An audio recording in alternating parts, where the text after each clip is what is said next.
You really have to be careful who you get mentorship from. You got to be careful who you glean knowledge from.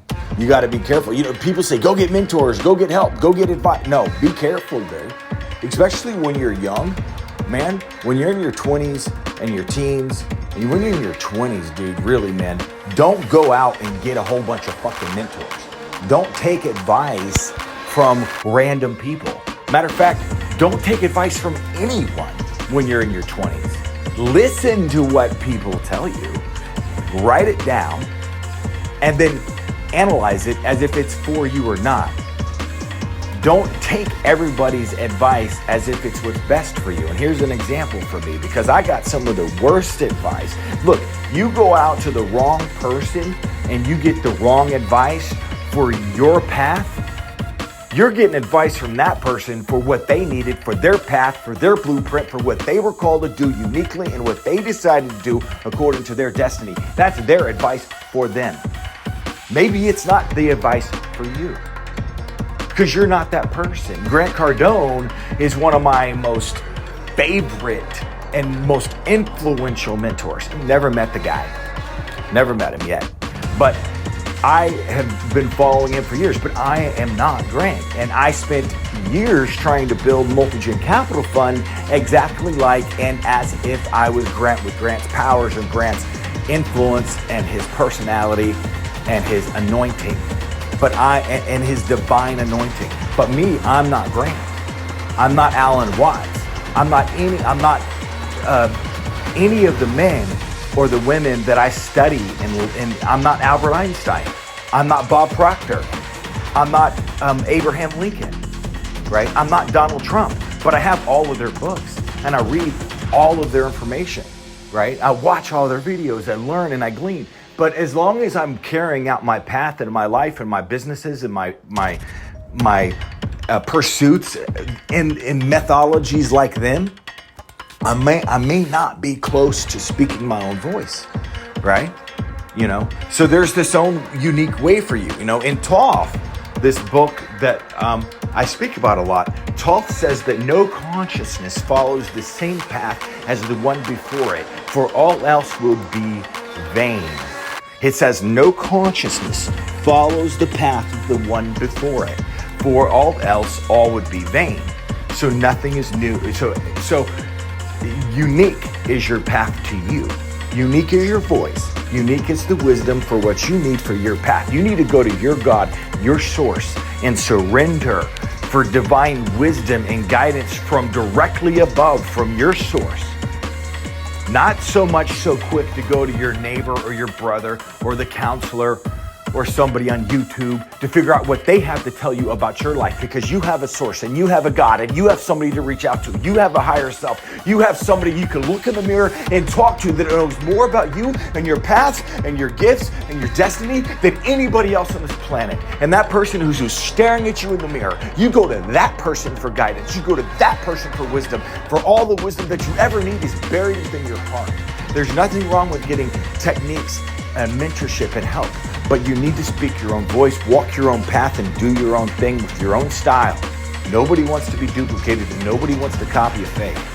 Be you. Find that voice. Here's an example of getting bad advice. I love to tell the story, but when I was in my early 20s, I got the worst advice that anybody could possibly ever give any person. But I wasn't at the time wise enough to see that wasn't for me. Now, I followed the advice and I've been successful in the advice for over 25 years, and I was successful and am successful, but I would never give anybody this advice. I was 20 years old. I had no savings. I had no credit. I had nothing. I was like 19, 20 years old. I was working for this company called The Perfect Light. It was a great company. I was learning a lot. There was an older man that owned the company named Tom that was mentoring me. I was learning from him. Like, I was accepted as family inside the small little company, and I was the top salesperson. I was loved and I was cherished. I had a surrounding of support. Tom was also successful in many different ventures, including oil, including real estate. He was somebody I could have gleaned and learned from. And I was trying to be an entrepreneur, right? I was working as a salesman for this company called The Perfect Light in my early 20s, and I had a really good job. I had security. I had I had a paycheck every Friday plus commissions. I had work car. I had stability in my 20s. Like, it was a nice place. It was a place of high. I was earning $7,000 to $10,000 a month. Sometimes as a salesman for this company, it was great. For that place, for me, that was great for my early 20s. And I had started going to the Lone Star College, which is a community college here in Houston. And I discovered that they had a small business center. And so when I went into the small business center, I also discovered that you could get a coach or a counselor free, provided by the community college. And so I signed up and got a mentor, and I started going to see that it was an older fellow that had been retired. Apparently he had been an entrepreneur of some kind. And didn't really reveal what amount of success this person had earned in his career, but he was retired is what he told me, older fella. And we sat down and we would meet for weeks, every Friday or whatever. And I talked to him about my business, what I want to do and planning. And I told him I wanted to start a company and all this, but eventually, and there was this thing that was like mist cooling. It was mist cooling systems that I was wanting to bring to The Perfect Light, the company that I had worked for. And I went to my boss of that company, and he had given me a pathway. I said, hey, I think this is going to be successful in Texas. It's hot. Mist cooling systems could help people feel better. This could be a great thing for us as a company. And he said to me, okay, go out and market it.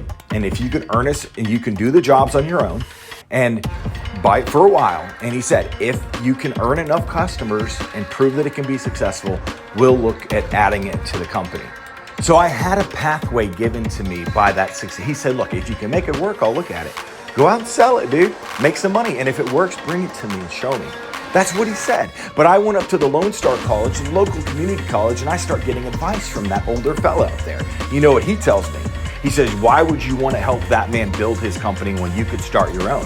And for 25 years, I thought this was the wisest thing I ever heard, because as I was sitting there in that chair, my whole world changed. The guy looked at me and he said, why would you want to help that man build his company when you could go start your own? And I sat there and my world was spinning because I was like, I didn't think about this. Like, I could start my own. The worst advice I'd ever been given in my life.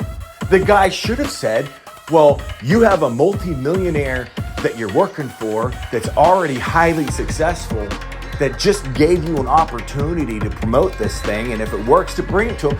He says, he should have told me to come up with a plan to build a partnership with that multi-million-dollar successful man that already had respect for me, that already implored me, that already trusted me, that already knew me. The worst advice he could have ever given me was leave the place where I was already successful to start something that wasn't proven, that I didn't know anything about, and that I wasn't successful in already. So thus, I spent 25 years building my own companies, and I did, and we were successful, and we did, but I should have stayed where I was mentored, protected, and trained.